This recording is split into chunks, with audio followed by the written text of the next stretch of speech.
बिस्मिल्लाहिर्रहमानिर्रहीम अस्सलामु अलैकुम। आज हम बिस्फाइज के बारे में सीखने की कोशिश करते हैं कि बिस्फाइज किन अमराज को रफ़ा करने के लिए इस्तेमाल की जाती है, किस तरीके से इस्तेमाल की जाती है, इसका मिजाज क्या है, कितनी मिकदार में इसको इस्तेमाल करना चाहिए और इसमें कौन कौन से कीमियाई अज्जा पाए जाते हैं। वीडियो के आखिर में बिस्फाइज से तैयार होने वाली एक रेसिपी भी आपको नोट करवाएंगे जो मालेखोलिया के मर्ज़, काबूस के मर्ज़ और नफसियाती अमराज को रफ़ा करने के लिए मुफीद और मुअस्सर रेसिपी होगी। इसके अलावा ये बलगमी और सौदावी अमराज को रफ़ा करने के लिए भी आप इस्तेमाल कर सकते हैं। तो वीडियो को अगर आप आखिर तक देखेंगे तो ये तमाम मालूमात से आप इस्तिफ़ादा हासिल कर सकेंगे। बिस्फाइज आम तौर पर उर्दू में इसे बिस्फाइज ही कहते हैं, मार्केट में भी ये इसी नाम से दस्तयाब होती है। इंग्लिश ज़ुबान में इसको कॉमन पोलीपोडी या पोलीपोडियम वुल्गर इसको लातीनी ज़ुबान में पहचाना जाता है इस नाम से। इज़रासुल कल्ब और इखरासुल कल्ब इसे अरबी और फ़ारसी ज़ुबान में इन नामों से पहचाना जाता है और खंगाली इसको हिंदी ज़ुबान में कहा जाता है। बिस्फाइज के जो पौधे हैं वो घने और सायादार जगहों पर, नमी वाली जगहों पर ज़्यादा पाए जाते हैं और इसके जो पत्ते होते हैं वो लंबे और फैले हुए और उनमें काफ़ी सारे कट पाए जाते हैं, एक दूसरे से ये कटे हुए, लेकिन जो दरमियान में से ये आपस में एक दूसरे के साथ जुड़े हुए होते हैं। इसकी जो पत्ते हैं ये इसकी जड़ से ही निकलते हैं और इसकी जड़ नीचे एक साग की तरह की, कनखजूरे की तरह की इसकी जड़ होती है जो स्याही माइल और तोड़ने पर अंदर से भी ये स्याही माइल, लेकिन कुछ इसकी जो जड़ें हैं वो अंदर से तोड़ने पर पिस्ता कलर की होती हैं जिसे बिस्फाइज फिस्त की भी कहा जाता है। बिस्फाइज की जो हम हिस्सा दवाओं में इस्तेमाल करते हैं वो इसकी जड़ होती है। जड़ को ही ज़्यादातर दवाओं में इस्तेमाल किया जाता है, लेकिन जड़ को इस्तेमाल से पहले इसकी इस्लाह इस तरह से की जाती है कि इसका जो बाहर का छिलका होता है, इसकी बाहर की जो छाल होती है उसको उतार लिया जाता है और उसके बाद इसको दवाओं में इस्तेमाल किया जाता है। बिस्फाइज का मिजाज दूसरे दर्जे में ये गर्म खुश्क है, दूसरे दर्जे में ये जिस्म में हरारत पैदा करती है और हरारत के साथ साथ ये जिस्म में खुश्की के असरात को भी मुरतब करती है।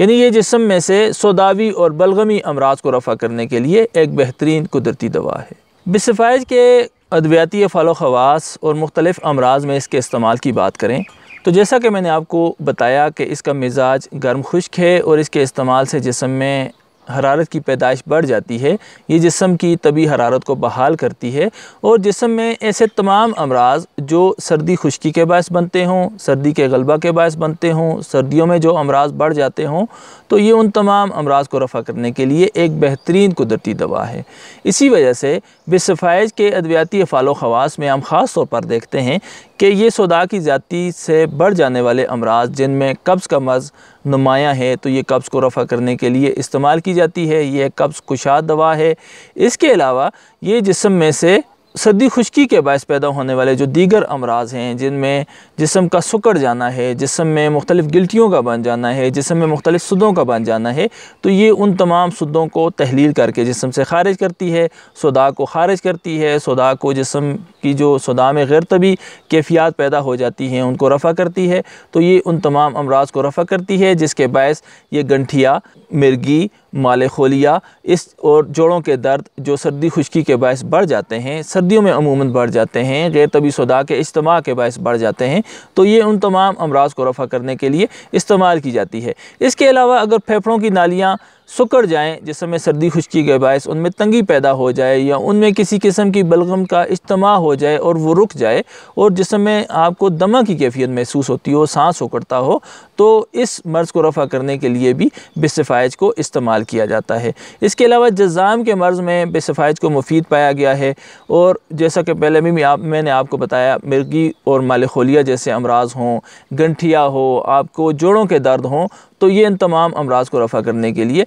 मुफीद कुदरती दवा है। इसके अलावा ये जिस्म में सौदा के इज्तिमा के बायस या गैर तबी सौदा के बायस पैदा होने वाले दीगर अमराज जिनमें कब्ज़ है और बवासीर के जो अमराज हैं उनको रफ़ा करने के लिए भी बिस्फाइज को मुफीद पाया गया है। और इसके अलावा जिस्म में जब गैर तबी बलगम रुक जाए, जम जाए, सुद्दे बनने लगें या गैर तबी सौदा का इज्तिमा हो जाए, इंजमाद हो जाए, गिल्टियाँ बनने लगें, तो ये उन तमाम कैफियत को रफ़ा करता है और ये गैर तबी बलगम और गैर तबी सौदा को जिस्म में से तहलील करके ख़ारिज कर देता है। और जो रास्तों में कोई ब्लॉकेज या रुकावट पैदा हो जाती है उस रुकावट को भी ये रफ़ा कर देती है। इसके अलावा जब जिस्म में सोदा की ज़्यादती बढ़ जाती है, सर्दी खुश्की का गलबा हो जाता है, तो अमूमन ये देखने में आता है कि हमारे खून की जो रगें हैं उनमें तंगी पैदा हो जाती है, उनमें एक सुकैड़ की कैफियत पैदा हो जाती है, इख्तिलाज कल्ब की कैफियत पैदा हो जाती है, सीने पर बोझ महसूस होता है।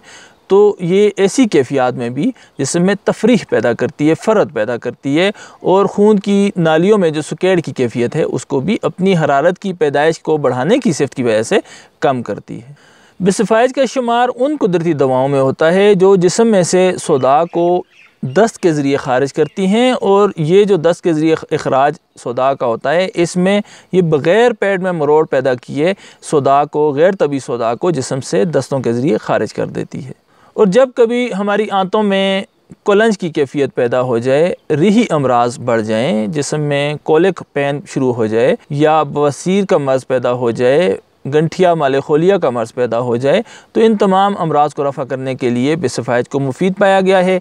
इन अमराज को रफ़ा करने के लिए बिसफ़ाइज को जौ के पानी में पकाकर जिसमें ज़ंजबील, सौंफ भी शामिल कर लिया जाए और अगर उसमें मुर्ग की यखनी शामिल कर ली जाए तो ये जो सूप या लिक्विड तैयार होगा इसको पिलाने से तमाम किस्म के जो सदावी अमराज हैं, गैर तबी सदावी इज्तिमा है, वो जिस्म से तहलील होकर ख़ारिज हो जाएगा और सदा की ज़्यादती से बायस जो अमराज मुख्तलिफ पैदा होते हैं जिस्म में वो भी रफ़ा हो जाएंगे। अगर अनाब के हमरा बिसफ़ाइज का जो शानदार इस्तेमाल करवाया जाए तो ये बवासीरी मसों को ठीक करने के लिए एक बेहतरीन मरकब बन जाता है। बिसफ़ाइज में पाए जाने वाले कुछ केमिकल्स जिनमें टैनिन्स, वोलेटाइल आयल, कार्बोनेट्स और पोटाशियम वगैरह शामिल हैं, तो ये इसमें पाए जाने वाले केमिकल्स हैं। इसके अलावा भी इस पर तहकीकात जारी हैं और जो मुख्तलिफ़ इसमें दीगर केमिकल्स का इल्म होगा वो भी आप तक पहुंचाने की कोशिश करेंगे। तो ये जो इसमें केमिकल्स पाए जाते हैं वो जिस्म पर इसके असरात को जो मुरतब करने की सलाहियत है उसकी तस्दीक करते हैं कि इसमें ऐसे केमिकल्स मौजूद हैं जो जिस्म में से इन अमराज को रफ़ा करने के लिए मुफीद और मुअस्सर होते हैं। बिसफ़ाइज के मिकदार ख़ुराक की बात करें तो बिसफ़ाइज आप 3 से 5 ग्राम तक इसकी जड़ का सफ़ूफ़ एक दिन में इस्तेमाल कर सकते हैं। मर्ज़ की शिद्दत को मद्देनज़र रखते हुए इसकी मिकदार में कमी बेशी की जा सकती है, लेकिन इसके इस्तेमाल से पहले इसकी जो बैरूनी छाल होती है उसको ज़रूर उतार लेना चाहिए ताकि अगर उसमें कोई मुज़िर असरात हों तो वो उससे दूर हो जाएँ। चूँकि ये दूसरे दर्जा में गर्म खुश्क दवा है तो ये गर्म मिजाज के अफराद को बिसफ़ाइज इस्तेमाल न करवाई जाए और अगर लंबा अरसा इस्तेमाल की जाएगी तो इसके इस्तेमाल से फेफड़ों और गुर्दों में नुक्स पैदा हो सकता है। इसकी इस्लाह करने के लिए यानी अगर जिस्म पर कोई मुज़िर असरात मुरतब हो जाएँ तो उसकी इस्लाह करने के लिए हलीला इस्तेमाल किया जा सकता है और इसके मुतबादल के तौर पर आप अफ्तेमून इस्तेमाल कर सकते हैं। इसके जो तैयार मुरक्कबात मार्केट में मिल जाते हैं उनमें माजून निजा, माजून चौब चीनी, माजून होशबा और माजून सना वगैरह शामिल हैं। इन तमाम मुरक्कबात में बिसफ़ाइज शामिल होती है और आप इसको तैयार हालत में अगर कोई प्रोडक्ट ख़रीदनी हो तो इन मुरक्कबात में से आप कोई भी मुरक्कब लेकर इस्तेमाल कर सकते हैं। यहाँ पर आखिर में मैं आपको इसकी एक मुख्तसर सी रेसिपी भी नोट करवा देता हूँ। 5 अज्जा पर मुश्तमिल ये रेसिपी है जो मालेखोलिया के मर्ज़ को रफ़ा करने के लिए, नफ्सियाती अमराज को रफ़ा करने के लिए, काबूस के मर्ज़ को रफ़ा करने के लिए, सोदा और बलगम के अखराज के लिए मुफीद और मुअस्सर रेसिपी है। स्क्रीन पर देखकर आप इसके अज्जा को नोट कर लें। बिसफ़ाइज 10 ग्राम, अफ्तेमून 20 ग्राम, गारकून, अस्तखदूस और तुरबत सफ़ेद ये तीनों 10-10 ग्राम। ये कुल 5 अज्जा हैं। इनको आप खूब अच्छी तरह से ग्राइंड कर लें। तुरबत को गाय के घी में थोड़ा सा चर्ब कर लें, थोड़ा सा उसको बरियां कर लें, बिसफ़ाइज की बैरूनी छाल उतार लें और उसके बाद इन सब को अच्छी तरह से ग्राइंड कर लें, सफ़ूफ़ तैयार कर लें। ये सफ़ूफ़ आप 1-1 ग्राम सुबह शाम पानी के साथ इस्तेमाल करें या जितनी मिकदार में ये सफ़ूफ़ आपके पास तैयार हो इसमें से 2 गुना शहद मिला लें और इस मुरक्कब को आप संभाल कर रख लें। आधी चम्मच सुबह शाम आप इस्तेमाल करें तो इसके इस्तेमाल से आपको मालेखोलिया से निजात मिल जाएगी,